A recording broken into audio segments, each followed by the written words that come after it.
The Tennessee Volunteers are coming to town this weekend, and the Dogs are looking to stack some SEC wins.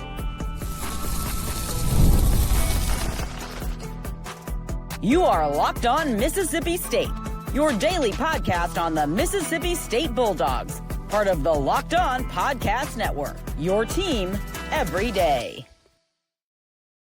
Hello, I'm Landon McBride. Welcome to Locked On Mississippi State, part of the Locked On Podcast Network, now the #1 sports podcast network. And today's episode is brought to you by Mazda. Like our players, we're driven by the details. Highlights make the reel, but the work behind them makes it count. Stay tuned for this week's Moving the Game Forward, the all-new Mazda CX-5. More to move every side of you. So like we do every Friday, I'm going to be previewing this weekend series against the Tennessee Volunteers, and then we'll just kind of go through what I'm hoping to see, especially coming off last weekend's less than stellar outing against Georgia. And then as we end every week, next up in Starkville, what we're looking forward to over the weekend. So Tennessee Volunteers coming into this game 21-12. 4-8 in conference. They're on a one-game win streak, so similar to Mississippi State in that regard. But they've been an interesting team this year. They have some pretty bad losses. Early in the year, they dropped 2 of 3 to Kent State. They lost to UCLA. No shame in that. Also lost to Wright State 0-6. They did get one win over Georgia, and they got swept by Vandy, lost 2 of 3 to LSU, and we're here. So they've had some good games. They beat LSU, which I know LSU season has not been what anyone thought it was going to be, but they still have a lot of talent on that team, even if they haven't put together, and they lost 2 or 3 to them. Getting swept by Vandy, not great. Beating Georgia once. Mississippi State couldn't do it. Tennessee did take care of business once there. So they're one of those teams that they have the talent to where if you don't take them seriously or they get a little hot or you have a rough start, they can really take advantage of you. But they're not a team that, I don't want to say they don't scare you, but they kind of don't scare you. Their pitching staff is interesting. You pretty much know without looking at projected weekend rotations who their 3 starters are going to be. Landon Mack, he's started 8 games, been in 8 games. Evan Blanco started 8 games, been in 8 games. Tegan Coons started 7 games, been in 8 games. So those guys have that's your starting. Those 3 are going to be Tennessee starters unless they go a different route that I haven't seen at the time of recording. And when you look at everything they do, I know their stuff is different, but when you just look at statistically, kind of all the same pitcher. Home runs allowed 6.76, doubles 6.77, strikeouts 58, 52, 47. All of their ERAs 3.48, 3.83, 3.89. So they're good pitchers, but not great pitchers. But clearly they have enough stuff to where if they're on that day or your batters aren't seeing the ball as well, they can really take advantage and put up some good numbers, because some of these guys really they've had a couple of very good starts throughout the year. It's just their cumulative stats are kind of middle of the ground, but they're not bad. So this isn't a rotation that you go in knowing, hey, we can take advantage of this guy or this guy. It's all 3 of these guys are going to give Tennessee a chance, which, that's what you want if you're a Tennessee fan. It's not. But Mississippi State does have the kind of offense that can take advantage of pitchers like that. We've really seen it's been the very good pitchers that have been able to slow down Mississippi State's offense, not the just good pitchers. But the guy who's statistically been the best pitcher on this team, on Tennessee's team, Cam Appenzeller, he has 10 relief appearances on the year. His whip is .67. He's been awesome. 35 strikeouts, 31 innings. So he's pretty much an inning per start or inning per appearance. Yeah, occasionally he'll go a little bit longer. But he only has 1 save on the year. And with that, it kind of makes me feel like, I know in saves are kind of hard to track sometimes in college unless you just have a dedicated closer. He seems to operate almost more like the fireman type role, comes in, does some good work. Gets out of there. Another guy to keep an eye on, Tracy Taylor, which he's another guy who started 4 games for them, but he's made 9 appearances, only thrown 13 innings. So I think it was more of an opener situation. I wouldn't expect to see him start a weekend series, but he's sitting at a 1.98 ERA, very solid there. So their pitching staff is good, but it's outside of Appenzeller. It's not a bunch of guys that you're like, oh, we got to watch out. We got to hope they don't get to him. But if you get to them early in the season, like if Friday night, put a bunch of runs, get in that bullpen early, you could really tax this bullpen and maybe take advantage of it throughout the weekend. And on the batting side, something I mentioned yesterday's podcast, if you listen to that, when I looked at Tennessee, didn't feel like they had a lot of power. Mississippi State only has 1 more home run than them on the year, which I talked about that extensively yesterday. So we're not going to go down that road again. But the best hitter on Tennessee's team is Henry Ford, which those who are watching us over the summer know me and Jaron spent a lot of time hoping this man would come to Starkville. But yeah, 10 home runs, 31 RBIs, batting .301. So he's having a good year, not a great year, which for him, it's a letdown just because when he went to Virginia initially, sky high expectations. Everyone was, like, oh, a couple of years, he'll be a top 15 pick, something like that. So he hasn't really reached that, but he's still a very good hitter. After that, you have Blaine Brown, who has 9 home runs, but he's batting .258. You have Blake, not sure if it's Grimmer or Grimer, 7 home runs, but he doesn't have enough ABs to actually qualify for any of the statistical counting things. He only has 76 at bats with 7 home runs, so he might actually do a per at bat thing, be their most prolific power hitter. But those are really the guys you have to watch out for in terms of home runs. Again, they're a team, they put up runs, but it's not anything that is, they're not an electric offense. They're not going to come in here and just mash the cover off the ball. Kind of like with Georgia. They had a bunch of guys who can really hit the ball hard, hit the ball far. It's not really what Tennessee does. And yeah, they do have some double power. They had 68 doubles on the year. And for comparison, Mississippi State has 80. Just so y'all can kind of get an idea, because I know when you start throwing out numbers like that, anytime you say a number like, oh, they have 68 doubles, your first thought is like, well, is that a lot? No, that sounds like a little. And I do that with all these numbers. So kind of let you know they're kind of like the lesser version of the Mississippi State offense, which when you have a good pitching staff and the lesser version of the offense that Mississippi State is bringing to the table, you would think that's a major advantage for Mississippi State. And they're just a team, like I said, they're a good team, but you knew it was going to be a weird year with Tony Vitello leaving and all of that this season just probably wasn't going to be the Tennessee team that really, you kind of come to expect over the last few years. And they do have 24 stolen bases on the year. So while that's not a ton, that's enough that the catchers are going to have to be on the lookout for it, especially with how wild some of Mississippi State's pitchers have been. They may be a little bit more aggressive because they know that, hey, some of these catchers allow some pass balls, some of the pitchers are a little wild. So maybe they'll try to take advantage of that if they get some guys on. But like I said, there's not a bunch of guys statistically that are really jumping out at you with huge power numbers, huge RBI numbers, or even super high batting averages. The 2 guys whose batting average jump out the most have a 400 and a 410, but they combined for under 50 at bats. So that's not enough to really say those guys hit at that clip. So like this offense is good, but it doesn't scare you. And this is a weekend where not having Ryan McPherson, I think, isn't going to hurt Mississippi State as much as it has, like we saw last weekend with Georgia, and they're just powerful, just massive power offense. So that's that for Tennessee. Coming up after the break, talk about what I am looking forward to seeing from Mississippi State. This is Mazda's moving the game forward for those who show there's more to the score than what's on the screen. And for me, this last week, it was a tough choice, especially with the way the bats were rolling and the pitching staff. But Going with Ryan McPherson as the player that I want to highlight here. 6 innings, 11 strikeouts, 1 earned run, 2 runs, but only one of them were earned.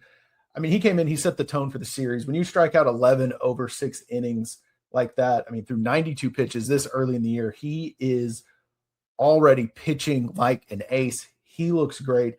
And he reminds us what it really takes to raise the bar. It's that extra work off the court, dialing in every detail, giving it that extra fire, that grit, and I never quit.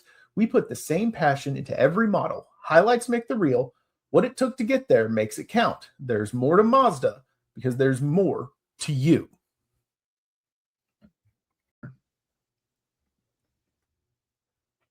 Tax season doesn't have to take over your life. This year, TurboTax is making it easier than ever to just hand things off and move on with your day. With TurboTax full service, you can have your taxes done for you by a trusted local expert, start to finish, without the stress or guesswork.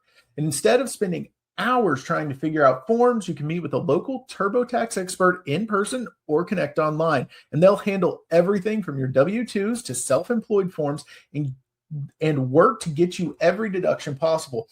And you can upload your documents, go about your day, and get updates right in the TurboTax app. It's a huge time saver and gives real peace of mind knowing an expert is handling it. For a limited time, you can have your taxes done by a local TurboTax expert for just $150 all in. If a TurboTax expert didn't file your taxes last year, just filed by February 28th.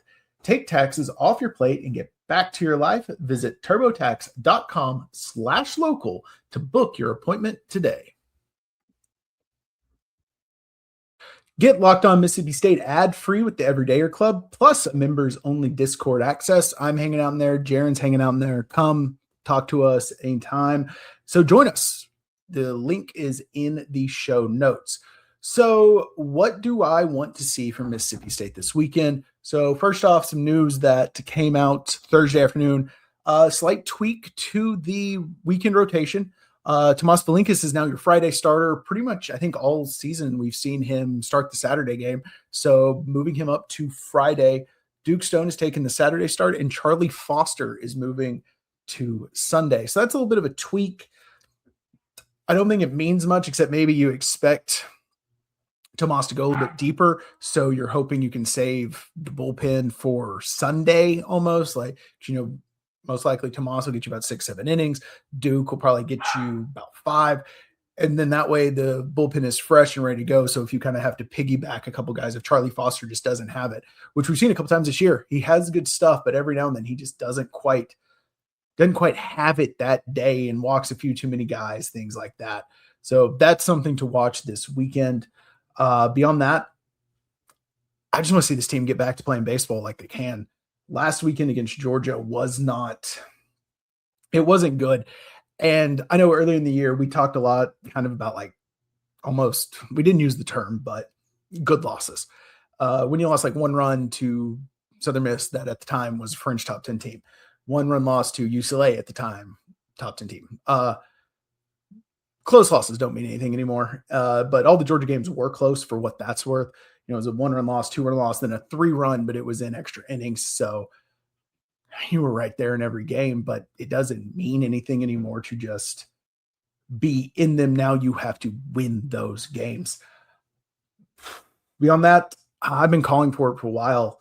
Ace has been good this year, but he hasn't had one of those series like we saw him have last year where he'll have one day where he's 3 for 5. The next night he's, 2 games, 3 for 5. The last day he's 5 for 6 or something, 10 RBIs over the weekend, 3 home runs.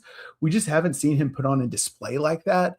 And it's coming. Someone of his caliber is going to, and you can't call it a slump because the guy's still batting .330 and putting up an RBI or 2 almost every game. It's just he's not breaking out to that extent that we all know he can.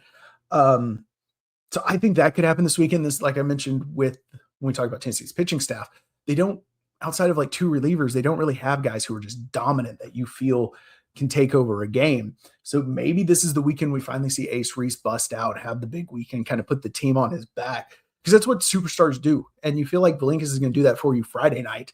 Go out there, give you the big start, give you a chance to win. is Ace going to do that for the batters? Is he going to go out there and be the anchor of this lineup and give them a chance to win through what he does in the batter's box? Now, obviously, he can't do it by himself. He'll have to have some other guys, get on base, set him up, maybe drive him in if he hits a couple doubles, things like that. But that is something that I want to see. And just a little note about Ace Reese, Keith Law put out a new top 50 for next MLB draft. Had Ace at 36 overall. So that's, fringe first rounder, kind of in that comp pick territory. And things stand, I'd expect to hear his name called either into the first, beginning of the second when it's time for that this next year. Also, Jacob Parker didn't have a great game. He didn't have his best weekend this past weekend, but he was, he's been very good. He did have the one game where he had the big hits and all that, but he's compared to what he had been doing, it was a little quiet for him, which again, I feel bad saying, hey, he needs to step it up. He's a freshman.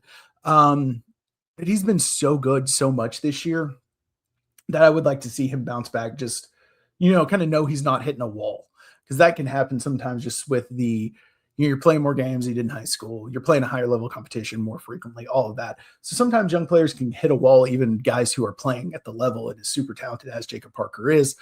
I'd just like to see him get back on the right track. I'd also like to see this team continue, but get back to playing clean baseball. They had 4 errors in last weekend's series. That's hard. If you're going to make 4 errors against a good team over 3 games, chances are you're dropping at least 2 of those, because you have to play clean if you're going to beat good teams. And I know Tennessee isn't a great team, but if you make too many errors, they are going to sneak up and beat you.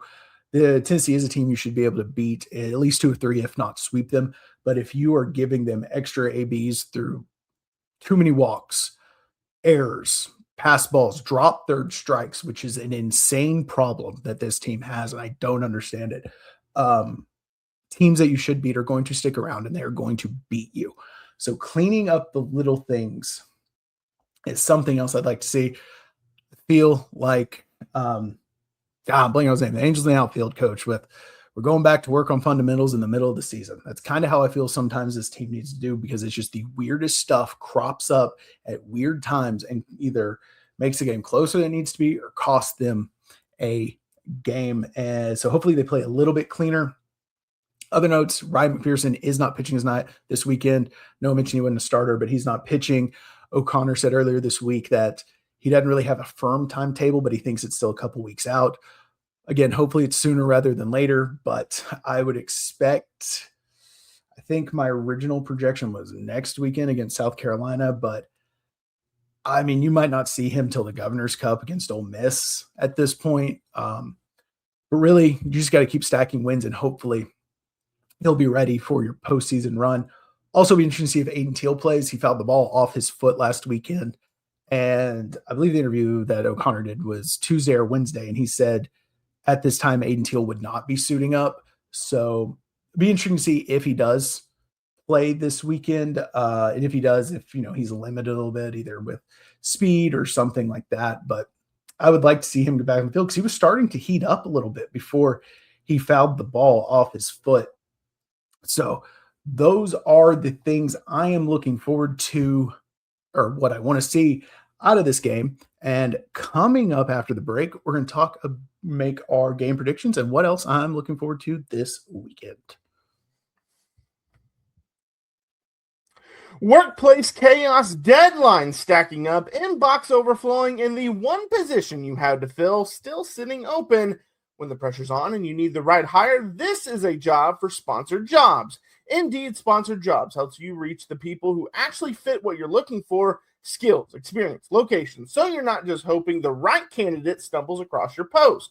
And here's a stat that says it all. In the minute I've been talking to you, companies like yours made 27 hires on Indeed, according to Indeed data worldwide. So if you're hiring, spend less time searching and more time interviewing candidates who check all your boxes with Indeed Sponsored Jobs. Spend less time searching and more time actually interviewing candidates who check all your boxes. Less stress, less time, more results.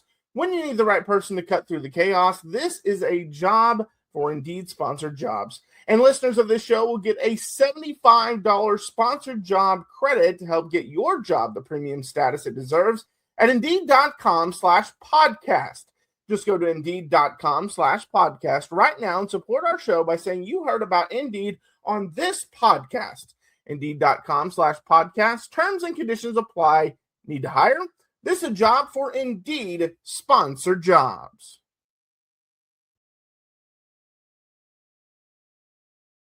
What if sports were traded like markets? Now you can put your sports IQ to work in real time with Robinhood prediction markets. It's not you against the house, it's you participating in a live market. You can buy or sell your positions live all game long. Use your sports knowledge in the moments that matter. Robinhood prediction markets changes the game. It's people moving the action, so when the momentum shifts, you can move with it. And I always knew the game, but never had a dynamic way to apply that knowledge. Now I can actually take part live in a market powered by people. You're no longer just a spectator. Play by play, you decide. Trade every play with Robinhood, now available across the U.S. Download the Robinhood app now to begin. All right, so my prediction for this weekend series, like I mentioned previously, this Tennessee team is a team that Mississippi State should be able to sweep or take 2 out of 3 from. And I think they're going to take 2 out of 3. I think something's going to happen. Tennessee's going to win one. They are a good team. There's no shame in losing one game to this team. And since this team isn't at full strength without not having Ryan McPherson, maybe Teal is hurt, things like that, I just think Tennessee's going to steal one. So projecting a 2-1 weekend series for the Bulldogs. Also, softball, big series this weekend. I feel like we say that every weekend with this SEC softball schedule. Arkansas, number 8 Arkansas coming to town. Arkansas has been a good team this year. I mean, hey, the girls did get one from Florida, which I didn't think they could do that. They did it. The Bats came alive. They won 9-5. Other teams were close. I think they go 1-2 this weekend with Arkansas. So those are the main things I am looking forward to with Mississippi State athletics this weekend. Other thing I am looking forward to on a personal note, going on vacation, going to Colorado for a week. So next week won't see me much, if at all, on here. But I hope you all have a great week, and I will be back after that. Excited to talk some more baseball, football, whatever with you guys, but I'm taking a much needed vacation from my other job and going to go have some fun that way. But hopefully we get to kick it off with a Diamond Dog Series victory this weekend. Thank you for tuning in to Locked On Mississippi State. And on Monday, I might be here, I might not be here, but we will, myself or Jaron will recap the weekend series with Tennessee. So make sure you subscribe and follow us so you get all the latest episodes. You can find us everywhere on social media, TikTok, Instagram, X, and I think there's one more, Facebook. That's where else we are. And if you never miss an episode, the Everydayer Club is built for you. Get Locked On Mississippi State ad-free, plus members-only Discord access and more. Head to the custom link in the show notes to join the club. For those of you on video, we send you to the first ever 24/7 National Locked On Podcast Network YouTube channel. On audio, make sure you make your second listen Locked On College Basketball. Till next time, Hail State.